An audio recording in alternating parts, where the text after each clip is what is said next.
All right. Welcome, everyone, to those of you who are watching on YouTube to this presentation. This is the NWAS 16 Orphans. The Orphans Project, if you'd like to call it that, started actually with the AMS conference earlier this year. And for all the many people that show up to these wonderful annual meetings, present their work, there are also many of us that don't get to come along too. And it's been great with social media to be able to follow along, but we wanted to contribute as well to the activities of the week. So at AMS, Chris Vageski had actually kind of run this one up. He got a bunch of us together to send out a spurt of tweets and a kind of poster-like presentation through the week. This year, he had to back out since he actually is at the NWA meeting, and so he doesn't get to be an orphan, and left it to me. And we thought this time we would try doing presentations using YouTube Live and be even a little more interactive. So we've got a full slate of presentations and a short panel discussion, and we think that there's a lot of really cool, interesting work that's going to be shown to you. We'll be leading off with Jared Rennie, and he is going to be sharing with us his work to improve and update the extreme snowfall climatology. And beyond from that, I believe I will let him take it from here to show you the work that he's been doing. So with no further ado, we will send it to Jared. All right, thank you very much. So I'm going to start by giving a little, not a warning, but just a little notice that I have somebody here with me. One of the reasons I'm doing this is I was supposed to give this talk yesterday morning in the winter weather session, but I couldn't go to Norfolk for a couple of reasons. One, there was a conference going on at the same time in Charlotte that I got invited to, and it's a little bit closer from Asheville, North Carolina, which is where I am. It was a little closer to go to that conference, and also the work they do, that specific conference had more stuff that was relevant towards my work. Highlights in Asheville, North Carolina. So we're housed within NOAA's National Centers for Environmental Information. You might still know them as the National Climatic Data Center, NCDC. They just recently changed their acronym. Don't ask me why, I have no idea. But I work as part of the Cooperative Institute that is in there. And we're employed by North Carolina State University out of Raleigh. And let's go right into the talk. So, I mean, this is pretty obvious. Snowfall extremes are important to understand because they affect many sectors. I mean, as a kid, I grew up in New England, just outside of Boston. The big snowfall event I remember is the April Fool's Day storm of 1997, and the eastern part of Massachusetts got about 20 to 30 inches of snow unexpectedly. So that's a very big snowfall event that I remember. And my favorite part was the school closings. Of course, I didn't have to go to school the next day. But of course, there's other people that are more affected by that. You know, the transportation industry. You know, people still have to go to work. And then in cases where there's branches that fall, or you know, even in ice storms where there's some issues there, people need to be aware of certain things. And then, so in order to understand, you know, snowfall extremes, we obviously have to go sort of back in time and look at the historical record. So at NCEI, we have in existence a snowfall extremes data set. It is a collaborative effort with the Weather Service, us at NCEI, and also FEMA. This data set exists because it's used to inform decision makers and educate the presidential disaster declarations for snow assistance. So if there's a big snow event, they'll have to look at this extreme data set and say, okay, if it's significant enough that it's higher than some sort of threshold, then FEMA will use that to essentially help provide relief from a certain event. The data set includes 1-day, 2-day, and 3-day snowfall extremes for every U.S. county in the U.S. A little bit about the station data that was used. It's the cooperative network, the cooperative observer program. It's been in existence since about the late 1800s. It consists of a bunch of volunteers who go out every day and manually measure temperature, precipitation, and snowfall. There are some stations now are automated, but there are still volunteers who still go out and report this information, and it gets sent to their local weather service office, and then eventually ends up at NCEI. So a little bit about this data set. So my colleague that helped me on this project, his name is Deke Arndt. Some of you guys might know him. He's an Oklahoma native.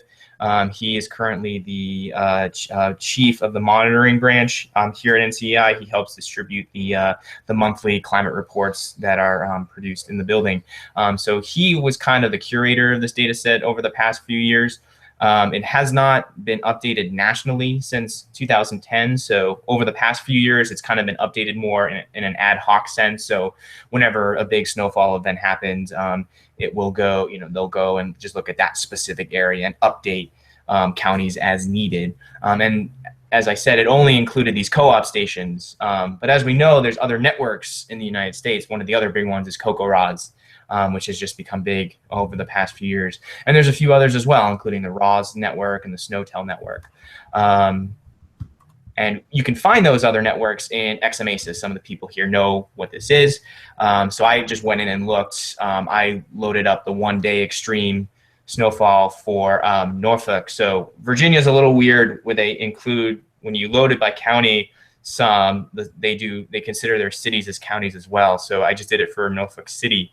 And just looking at the list here of the ranks, number one was a station that actually ended in 1965, but this was, I believe, I can't remember where the station is, but I believe it was somewhere in the downtown area of Norfolk and not at the airport. And we give it the identifier, we call it a wayband, and so it's not necessarily a co-op station. So in the co-op network, in the old extremes data set, we only had the value of 13.4 here from this co-op station, but in fact there's actually two other stations that essentially beat that record, including the one at the airport. And the airport might actually be in that data set, I can't remember. But the point to take home here is that there are other networks that are used, and we'll get requests from people that says, hey, this CocoRa's station had an extreme snowfall value for one day of 20 some odd inches. Why is this not the record? And then we'll say, well, our data set only includes co-op stations, and we have to essentially go and vet that. And that really hasn't been done over the past few years until now. So that's what this sort of project is. We're essentially updating and validating these snowfall extremes for every U.S. county. So little map here. There's a little over 3,000 counties in the U.S. So we have to do 1 day, 2 day, and 3 day records. So a lot of analysis that needs to be done manually. So Deke, myself, and a few others all work together on this project. But we had a little help with the computers. This update includes utilizing a data set called GHCN Daily. It is the archive of daily weather data in the United States. It includes all the co-op data from before, and it includes the latest. We have a lag of about maybe 1 or 2 days of getting the data into the building. And it also includes the other networks, including the airport stations, the ASOS, the CocoRa's, and a few others as well. It has some updated quality control procedures that go in and try to filter out a lot of bad data before it goes into our analysis. And like I said, it's easy to update in near real time. So moving forward, we're going to be able to, with just a day or two of lag, we're going to be able to update this extremes data set pretty easily. So just a little bit more about the method. So we use all the stations in GHCN Daily that are in the US. Any value that got flagged by QC, we immediately removed.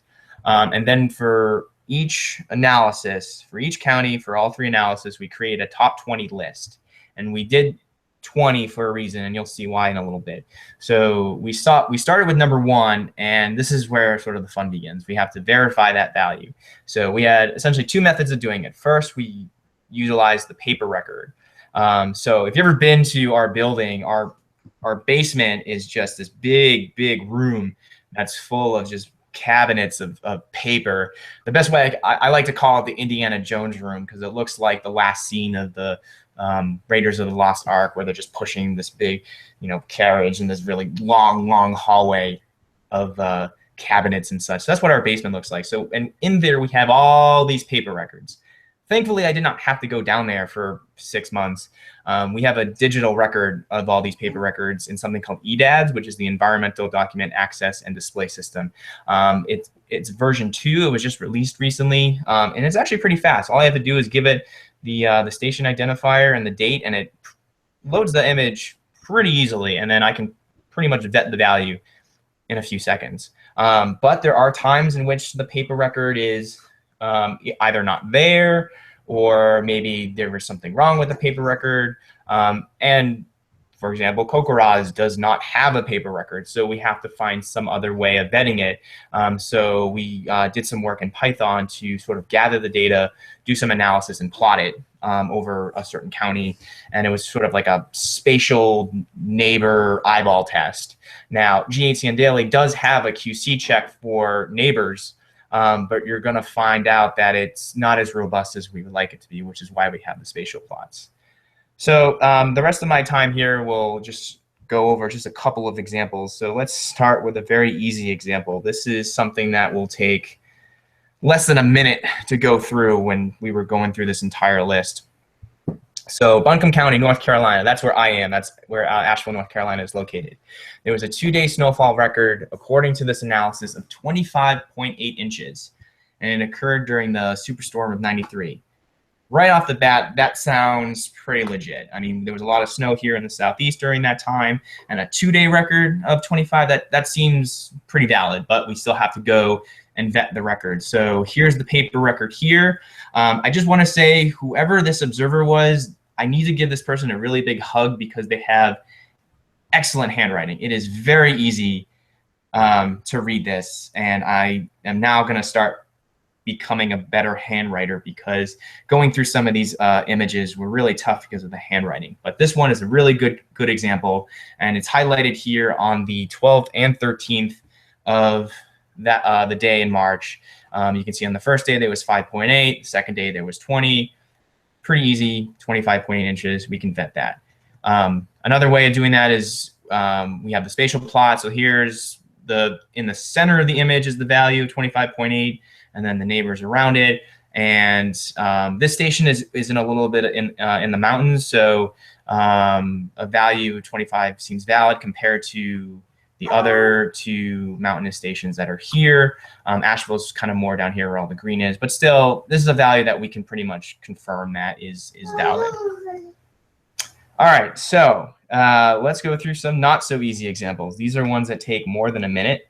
They can take 5 minutes. They could take maybe an hour or 2. And over time, if you get some of these back to back, you want to start pulling your hair out and maybe get a little angry. But nonetheless, let's go through some of these here. So this is Coconino County in Arizona. There was a 1-day snowfall value of 60 inches. 60 inches in Arizona, probably not.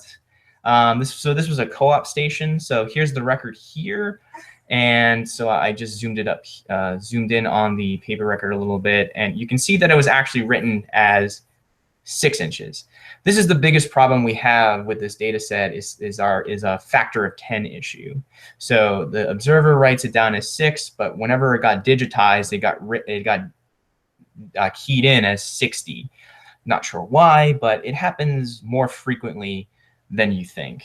And then there was a spatial plot. I think I removed it, but just there were no other stations nearby that had 60 inches. So we essentially threw that value out.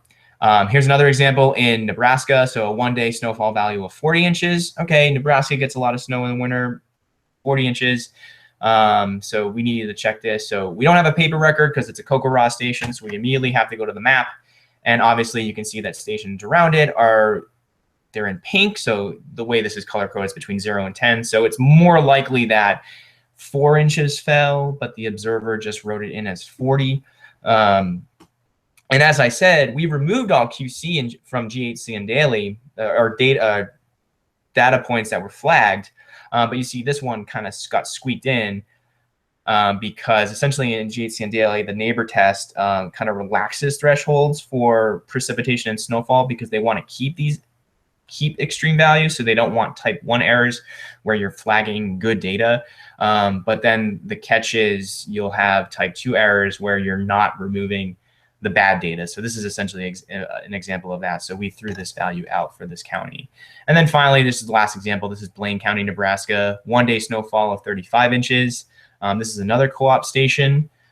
So you can see that for the day here, it says 35 for the day, but there's a little caveat, and it says it's impossible to give the exact snowfall as much.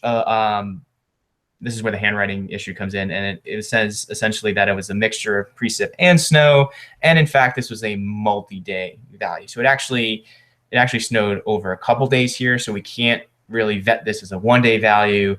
And just looking at the chart here, obviously, there was probably only a few inches on that 1 day, and then maybe more on a few days. But then it's hard to tell what day, it actually snowed and how much because they just kind of combined it together.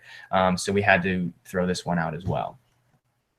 All right, so a lot of questionable data here. So when we flagged it, we put it off to the side in a Google spreadsheet, and then this is where that top 20 list came in. Then we just kept going down the list to the second or the third until we found a valid value, and then that became our final data point. And then for all the bad data, we didn't just kind of leave it as is because we want to do something about that. So we took the spreadsheet and we sent it off to the guys that work on Datzilla. Some people within the Weather Service know what Datzilla is, where they point out to us, hey, there's some issues here. Can you please take a look at this? And they do that, and then they change that value in the data set. So where are we now? First round of vetting has been completed. So we've done, Deke, myself, and a few others have done all 9,300 cases. They've all been eyeballed by some meteorologists.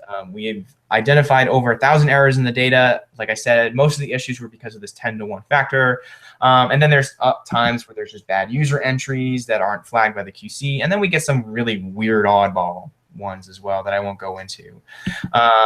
We have a preliminary website that's been built.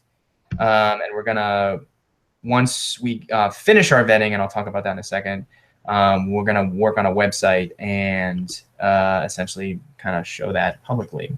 All right, so what's next? We're going into like phase 2 of the vetting process. So we've sent this data set out to all the individual offices of the Weather Service, and we want them to go in and double check and just make sure, what we did, does it make sense? Are there stations that we're missing, that there are values that maybe we threw something out that should be kept in? Is there something we're forgetting? So we're giving them a few weeks to go over and kind of coming back to us, and then we'll make any changes as needed. This is a big scientific project, so we do want to write a journal article. We're going to hopefully send something to BAMS.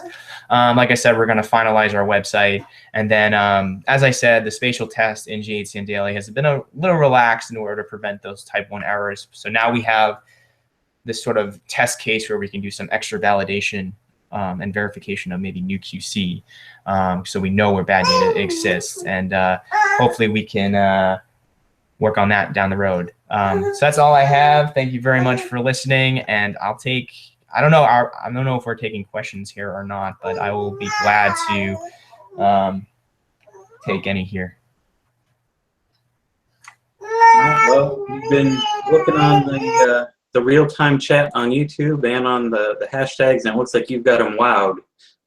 No questions your direction. So I guess to keep it moving along, we'll head right on to Kate Lynn, who's been doing some Doppler analysis of different supercell types, and I will let her tell the story.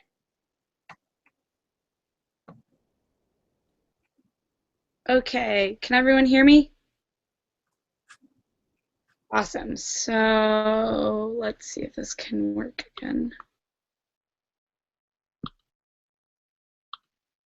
We'll go ahead.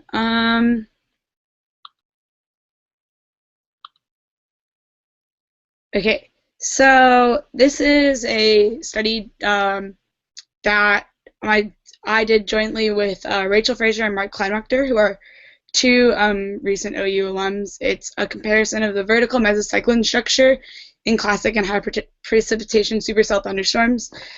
So the biggest problem that we faced when we first discussed our research was the fact that there's a lack of research regarding the differences between classic and high precipitation supercells. Hauser et al. In 2015. It looks like the screen share didn't quite set up with your presentation right. If you could maybe give it another go. Yeah. Stop sharing. Let's try this again. There's going to be a ton of... Let's try this. Here we go. All right. There we go. Thank you. No problem. So this is, like I said before, a comparison of the vertical mesocyclone structure between classic and high precip supercells. This was done as a capstone senior research project along with my colleagues Rachel Fraser and Mark Kleinwachter. And so the biggest problem that we faced was that there was a lack of research regarding the differences between classic and high precipitation supercells. Hauser et al., which was published in 2015, discussed the May 24th, 2011 El Reno tornadic HP supercell, which developed tornadic rotation at low levels before mid to upper levels. And the most interesting portion of this that they found was that rather than having the traditional model where the vertical vorticity in the mesocyclone originates at low levels, or originates and then at upper levels and then descends, it originated at low levels and began to grow upward. Betten et al. In 2015 presented at the Radar Conference in Norman last fall, noted differences between the size and the intensity of the mesocyclone circulation of the May 20th, 2013 classic supercell in Moore, Oklahoma, and the May 29th, 24 Geary, Oklahoma HP supercell. The two big things that Betten et al. Focused on was the location of the mesocyclone being in the forward in the FFD, the forward flank downdraft, versus the location of the classic supercell mesocyclone, which was in the RFD. And so how do we want to kind of solve this kind of issue that we're seeing here, where we're noticing that there is some kind of possible difference between classic and high precipitation supercells? So we asked ourselves three basic questions.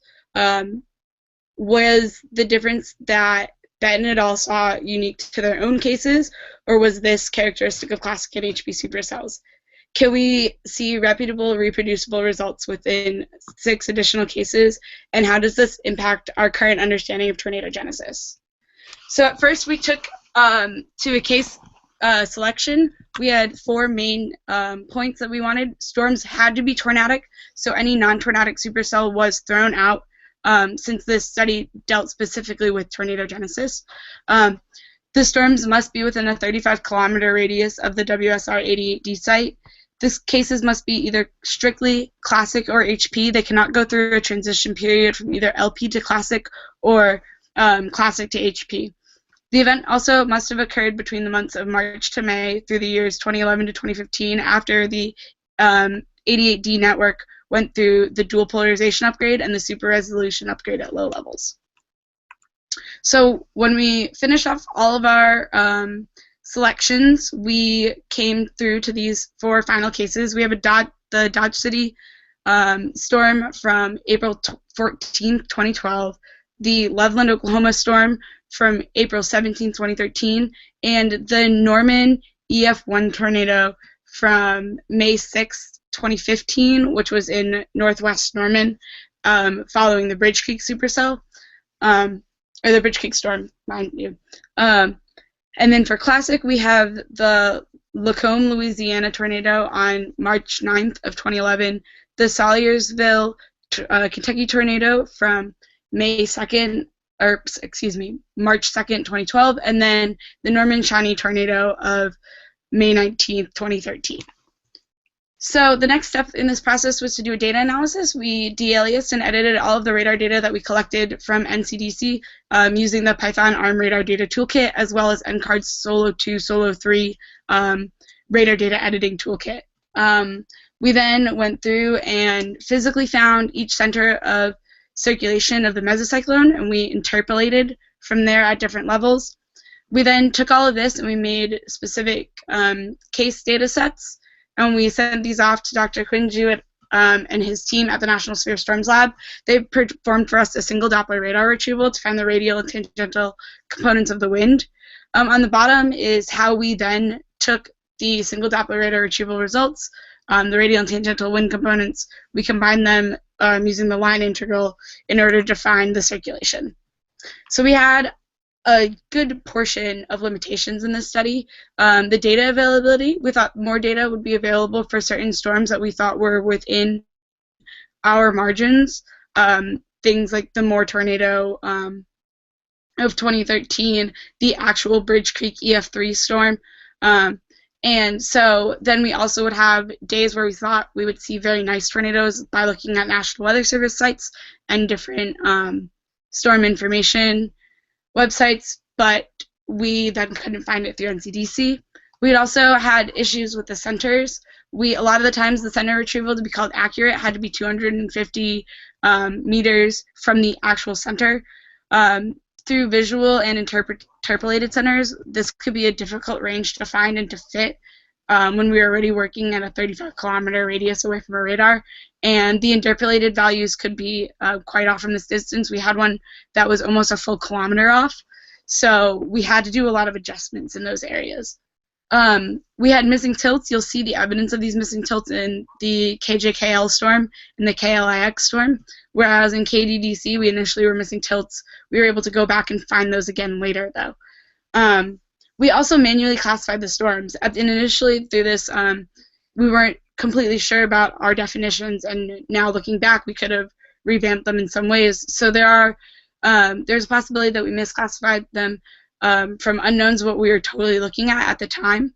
We might have been looking at the wrong storm, or that the radar data and the climate viewer was quite smooth in comparison to what we were actually working with when we were able to open it up within Solo and see just kind of the more raw data. So the profits of this, though, were that previous work had found that there was a small-scale circulation in classic supercells, which grew in size after tornado genesis, and that the tornado happened early on in the occlusion process. And then in the HP storms, they was seen that they were strengthened and began to shrink before tornado genesis, whereas these started well into the occlusion process. What was fun and interesting was that in our trends, which we'll be seeing in just a second, they've mimicked the findings of Hazard et al. For the HP storms. So instead of seeing a circulation at upper levels before low levels and descending downward, we saw one start at low levels and then build upwards. And then we also saw that we had a large vortex in size near at low levels that then shrunk following tornado genesis. In the classic trends, we saw that the vortex grew in size following tornado genesis. But we also saw that the circulation was weaker at low levels, which was a good sign because it meant that we could also possibly be seeing the circulation descending from the top and / the mid levels of the storm down to the bottom. In all of our cases in general, there was no low-level circulation evident, except for a slightly small circulation evident directly before tornado genesis time in the Lacombe, Louisiana case, which we'll also see. But in all three of these cases, the circulation did not die off following tornado genesis, which was something that was off of what we thought was to happen. But in general, the circulation size was much, much smaller compared to that of the HP cases. So walking through the HP cases, you'll see that each of these graphs has a black line on them that represents the time of tornado genesis as by that recorded in the SPC tornado database.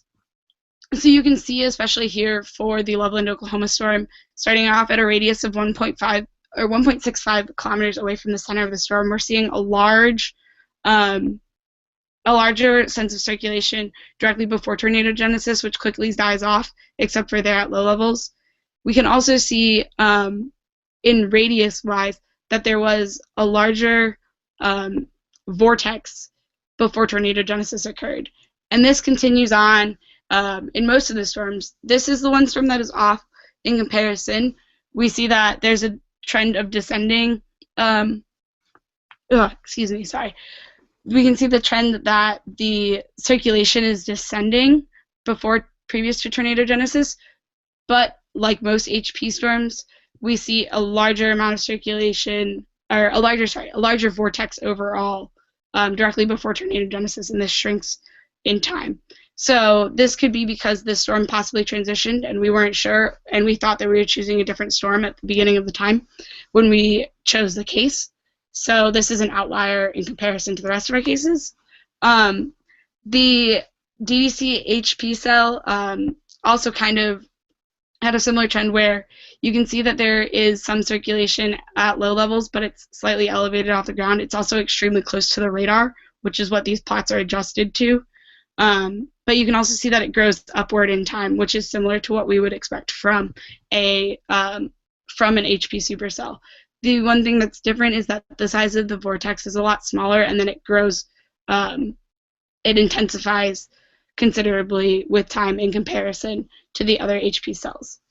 So then, as we go into the classic ones, we'll start with the Norman-Shawnee tornado, in which you can see this was almost completely represented the results similar to that of Benton et al.'s, in which we had almost little to no circulation directly before the storm occurred, but afterwards it grew it intensified extremely with respect to the circulation, and even the size of the vortex did the exact same thing. This was a little bit different for the other two storms. In the Salyersville, Kentucky storm, there was more elevated circulation, but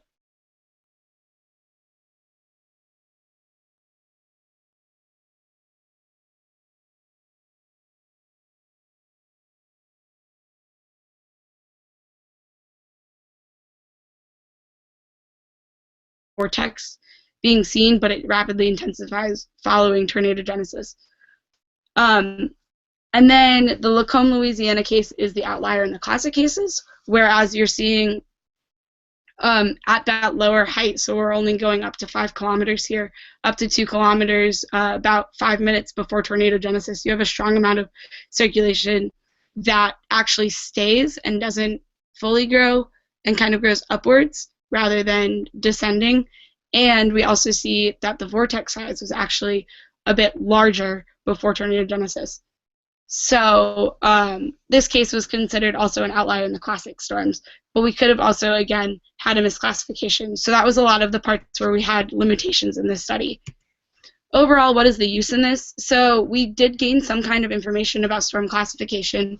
We did note that, in general, if we were to add more cases and we were to consider the cases of our mentor, Dan Benton, we could see that we would have had 3 of 4 cases that had the same trends, whereas the circulation in HP before tornado time was large and at lower levels and then grew upward in time, comparative to that of the classic, which was smaller in size and also elevated and descended with time.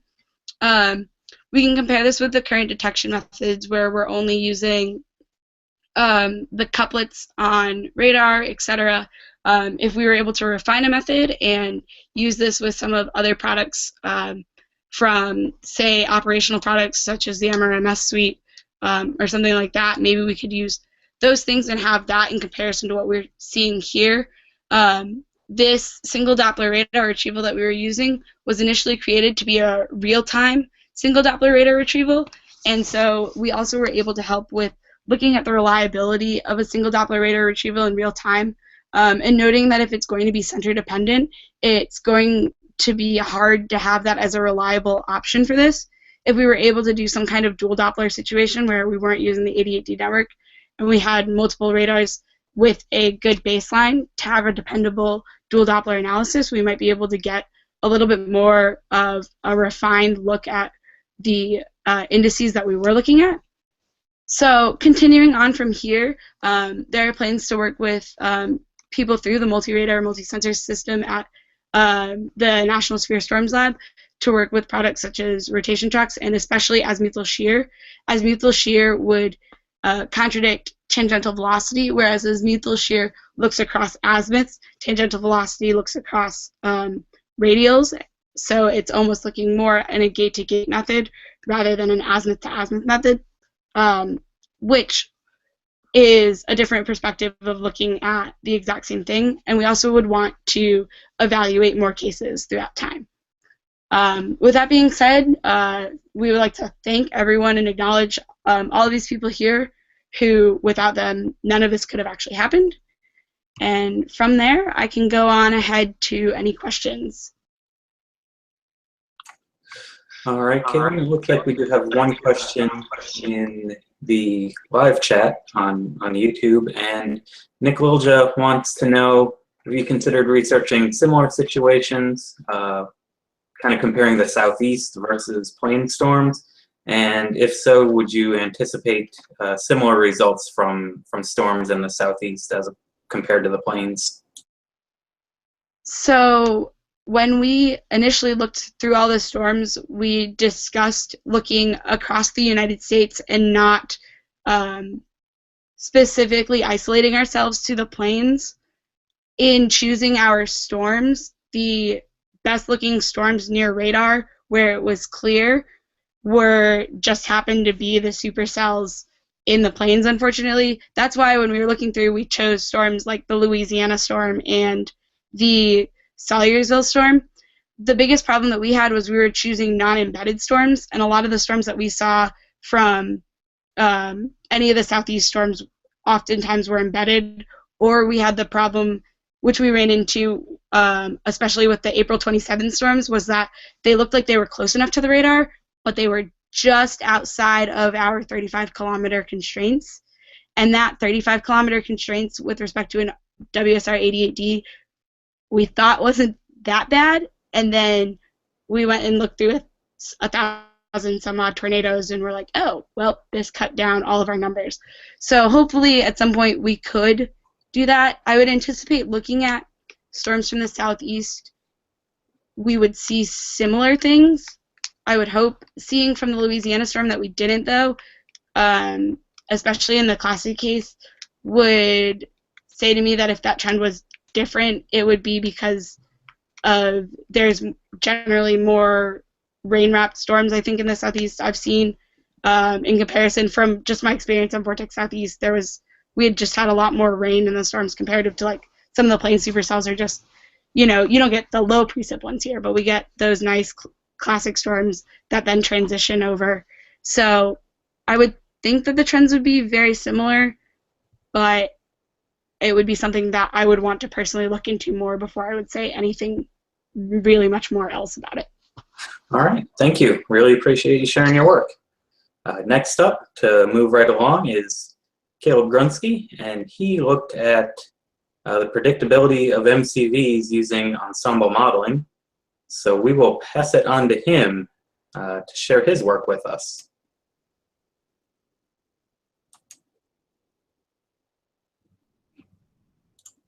So, I'm muted. Can you hear me? Oh, we can hear you just fine. All right. Shoot, I'm getting my PowerPoint up. Share the screen. And,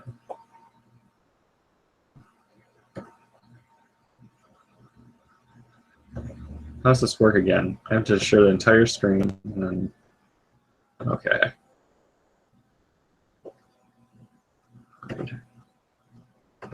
Okay, there. Is that good? Yep, let's see what you got. All right. So I researched the predictability dynamics of warm core mesovortex formation, specifically with the May 8, 2009 superderecho event. This is my master's thesis research. My advisor is Dr. Clark Evans. So get started off here, just a little bit of an overview of the event. This is a time series of radar imagery and from Caniglio et al. 2011. And convection first forms in northwest Kansas at about 4 UTC and then quickly grows up scale into a nice MCS.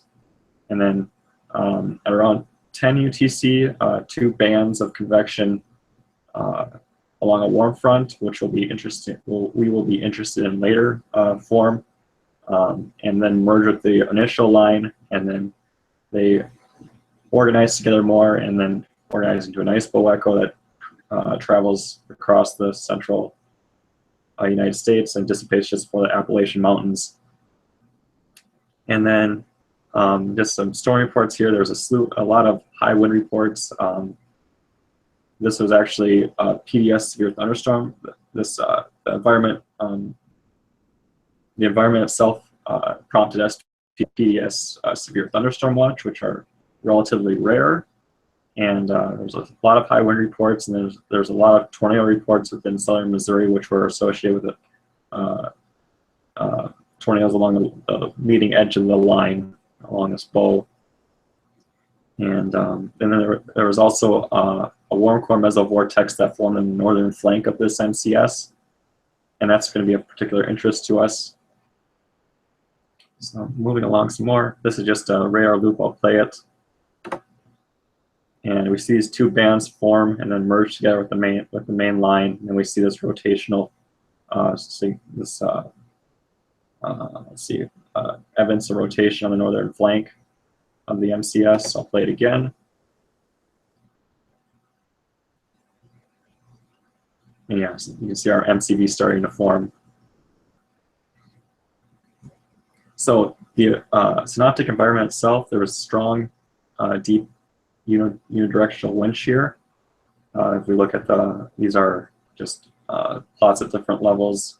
Our winds are at 850, our winds are out of the east, but they're pretty weak over Kansas, our region of interest. And then if you go up to 700, they flip around pretty quickly to almost westerly, and then 500, they're westerly, so, and really strong westerly winds. So, so deep unidirectional wind shear. At the low levels, we do see evidence of a zonal baroclinic zone. That's the warm front that I had mentioned earlier. At 850, we see a strong and wide and deep low-level jet. And then the environment is moist and potentially stable. And then this is just a cape of shear and a plot of cape and shear, and we do see what looks to be a warm front with strong instability just to the south of the front and almost no instability to the north of the front. So previous research, I'm not going to go through this. There's been a lot of there's been many different studies on a specific event because it is a very unique event that did happen. The event itself is very unique. Some background on MCS predictability. Wanashine et al. Did two studies, 2008 and 2010, where they looked at how much confidence a forecaster could have 24 hours in advance when a numerical ensemble was forecasting an MCS. They used initial perturbations on the scale of Ruck analysis errors, and they found that in order to get a success rate of around 90%, the analysis errors had to be decreased to around the level of observational uncertainty. So that's a pretty lofty goal for numerical modeling. And then Melhauser and Zhang looked at a specific event, a specific MCS event, and tried to determine its predictability. And they found that when they reduced the initial condition uncertainty to well below observational uncertainty,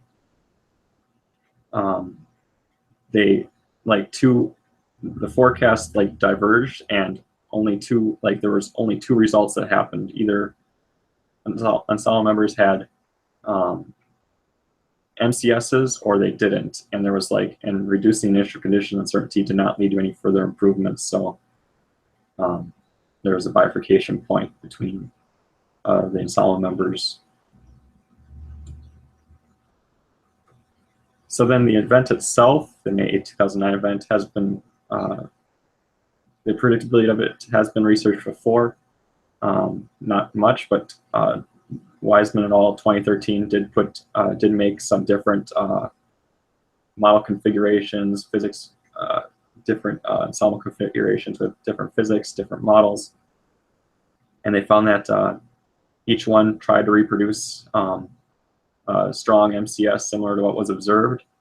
And then Zhu et al. In 2015 also did a had a different type of model configuration. It was able to reproduce something similar to what was observed.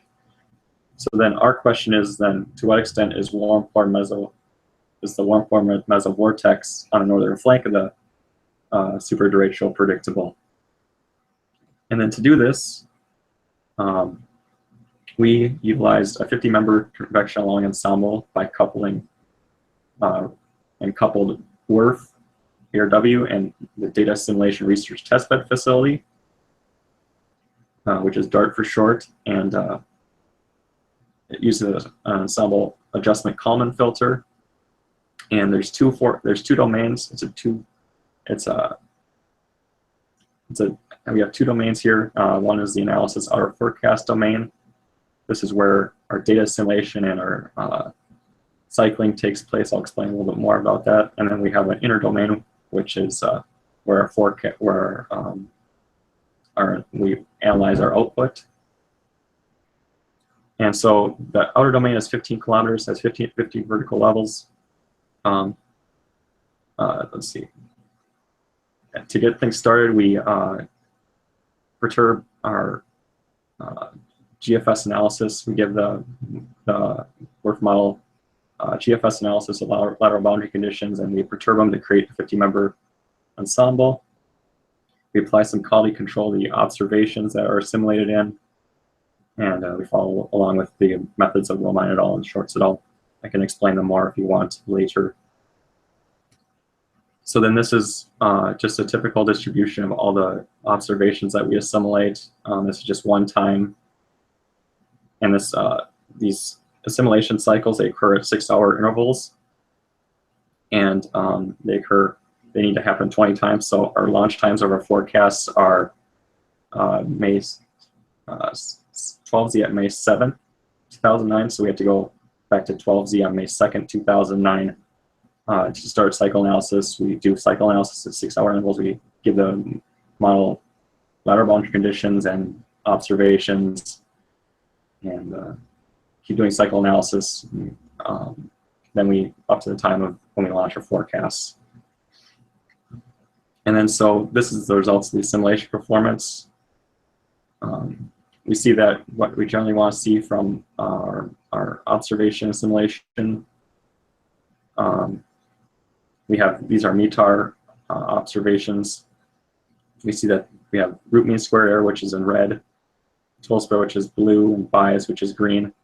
The dashed is prior to observation or data assimilation, and solid is after the assimilation happens. So what we want to see is then our root mean squared error and our total spread are close together in magnitude. That's generally what we see for most of these observations. And our bias, we want it to be hanging around 0. We do see that there's a slight cool bias and a slight moist bias, however, in both the temperature and the specific humidity. And our vertical observation platforms display a general good behavior also, which is what we want to see. So then once our cycle analysis is done, we've completed the 20 cycles of giving the WRF model GFS lateral boundary conditions, and then giving it observations to assimilate. Then we go ahead and launch our forecasts, which are conducted in a two-way nested 15 and 3-kilometer domain. And we launch all 50 ensemble members at 12 ETC on May 7th. Then they run for 36 hours and have all the output. And then we still give it lateral boundary conditions from the GFS 12Z May 7th, 2009 GFS forecast run. And then the parameterizations between the two domains are the same, except that the inner domain is convection allowing. And so then there's no cumulus parameterization on the inner domain. And we're only analyzing our output on the inner domain. So to get into the results then, ensemble performance, we see that generally all the ensemble members, it's just a snapshot of 1 through 20. For 50, there's just too many to show. And it's at 12 ETC of May 8th, 2009. We see that they generally all have a strong MCS or try to have something like it, which seems like there's a higher predictability of MCS occurrence. but then now I've overlaid 850 hectopascal circulation over a 1 degree by 1 degree area. This can be thought as the same as area average absolute vorticity at 850 millibars. So we see that only a few ensemble members have strong values of 850 millibar area average absolute vorticity in the region where we would expect a mesovortex, number 1, for example, number 10 especially, to an extent number 15 and 16. But most of these members don't have anything like this. So I went ahead and tracked the circulation for 5 hours from forecast hour 22 to forecast hour 26 for all the ensemble members. Just manually tracked it, clicking point where I subjectively determined where a mesovortex would be from the circulation variable. Excuse me. And then I determined which, then I calculated the +1 standard deviation and -1 standard deviation away from the mean for the ensemble members. And I found that 6 strongest members, or 6 members with the strongest circulation over time, and the 6 members with the weakest circulation over time. And then I specifically looked at forecast hour 24 to determine what differences in the synoptic and mesoscale environment are leading to the varying circulation strengths between these ensemble members. So our hypothesis was then that convection initiation is important. Where convection initiation happens is important because it allows the airstreams of a mature MCS to form. And Evans et al. 2014 found this to be important for circulation to develop.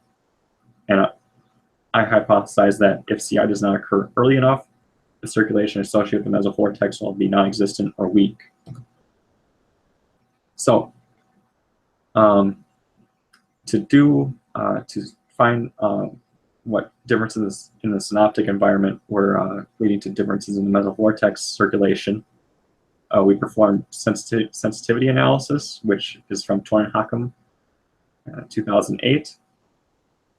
Basically, you have a sensitivity metric equal to the covariance of a forecast metric, which in this case is our 850 hectopascal circulation at 12 ETCM/8, with the analysis state variable, which can be any model variable, like 500 millibar geopotential height, over the variance of that analysis state variable. So basically, the sensitivity metric is just a slope of the linear regression between J and X. So as X changes, our analysis state variable, as 500 hectopascal geopotential height changes, how does the circulation change in response? So this is just an example map of what these plots you'll be seeing look like. You'll see these plots soon in the next few slides. Cool colors indicate a negative relationship between the forecast variable and the analysis state variable. In this case, we have 850 U wind. So blue colors indicate a decrease in the U wind here, and while warm colors would indicate an increase in the U wind here, and an increase in the U wind here would mean a stronger circulation, whereas a decrease in the U wind here would mean stronger circulation also. So just keep in mind that all these times are at 6 UTC on May 8th, 2009. All the times we'll see in the preceding plots will be at this, I believe, the same time. So from our sensitivity analysis plots, we have, this is the ensemble mean. The black contours, I should have specified that earlier. But these black contours are the ensemble mean. And then we see here that a deeper trough results in is associated with a stronger circulation later on. And then it's a little bit hard to tell. So I have plotted instead a difference plot between, hang on, let me explain these plots. These are composites of the strong and weak members. So these are basically averages of the strong members, the 6 strong members. And then this is an average of the 6 weak members. Sorry, I didn't explain that earlier. But I made a difference plot between the 2 members, or the 2 composites, and we see that the stronger composite does have a deeper trough than the weaker composite. And a deeper trough would cause greater differential cyclonic vorticity advection in the plains, and a stronger cyclogenesis over the plains region. And then the 850 hectopascal baroclinic zone and LLJ would increase in response to this stronger cyclogenesis. So to prove that our 850, our low-level jet does increase, we see that a stronger circulation is associated with a stronger low-level jet over Oklahoma and southern Kansas. And in the strong composite, we have, compared to the weak composite, we do have a stronger low-level jet and a more expansive low-level jet, as the weaker one is a little bit less expansive and not nearly as strong in magnitude. And then to compare between what was observed and the composites have, what our model has, I use the Ruck analysis as truth. And then this is what the Ruck analysis had. So this is what I'm saying is the observed event had is compared to our model, our forecasts.